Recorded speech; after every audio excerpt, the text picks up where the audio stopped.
சீஷன் என்பவன் குருவை போலவே, சீஷன் என்பவன் குருவை போலவே தனக்காய் வாழாமல் தன்னையும் தருவானே, தனக்காய் வாழாமல் தன்னையும் தருவானே. பரலோக சிந்தை கொண்டு உமக்காய் பணி செய்வேன் நான் அனுதினமும். பரலோக சிந்தை கொண்டு உமக்காய் பணி செய்வேன் நான் அனுதினமும்.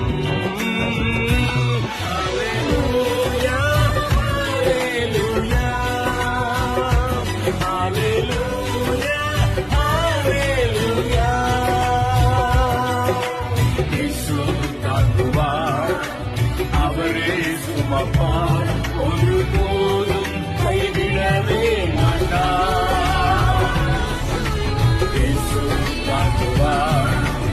அவரே சுமப்பார் ஒரு